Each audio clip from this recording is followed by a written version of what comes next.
కుంట, నాల, check dam, quarry పరిస్థితి, ఆ చెరువుకు, ఆ విలేజ్కి, పంట పొలాలకి ఎంత సమీపంలో ఉన్నాయి, మేము ఎంత నష్టపోతున్నాము. అసలు నిజానికి మేము ఎంత బాధపడుతున్నాం. పొద్దున్న నుంచి ఇక్కడ మైనింగ్ అధికారులు మాకు మూడవసారి మైనింగ్ అధికారులు వచ్చారు. ఉన్న వాస్తవాలను తీసుకురమ్మని మైనింగ్ డైరెక్టర్ వాళ్ళ ఆదేశాల మేరకు ఈరోజు వచ్చారు.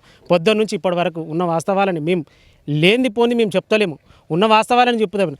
పక్కపేడ పొలాలు ఉన్నాయా లేవా, అక్కడ చెక్ డ్యామ్ ఉందా లేదా, అక్కడ కాలువ ఉన్నదా లేదా, ఈ కొత్తగా వేసే క్రెషర్లు పక్కనే పంట పొలాలు ఎంత నష్టం జరుగుతున్నాయి, కోళ్ళ ఫారాలు ఉన్నాయి, పక్కన చెరువులు ఉన్నాయి, 2 చెరువులు ఉన్నాయి, 5-6 కుంటలు ఉన్నాయి. ఇవన్నీ నష్టపోతాము. మేము ఒక్కదానితో ఇబ్బంది పడుతున్నాం. మేము గతంలోనే ఎన్నోసార్లు ఫిర్యాదులు చేసినాం. ఇప్పుడు మేము ఏ ఫిర్యాదు చేయబోయినా రెవెన్యూ అధికారుల దగ్గరికి పోతే మా దగ్గర కాదు, మైనింగ్ వాళ్ళ దగ్గరికి పోవాలి, మైనింగ్ వాళ్ళు ఇస్తారంటారు. మైనింగ్ వాళ్ళ దగ్గరికి పోతేనేమో ఇది రెవెన్యూకి సంబంధించింది, రెవెన్యూ వాళ్ళని అడగాలని చెప్తా ఉన్నారు. ఈ రెవెన్యూ వాళ్ళని చెప్తే పొల్యూషన్ బోర్డుకు అని అంటారు. ఇట్లా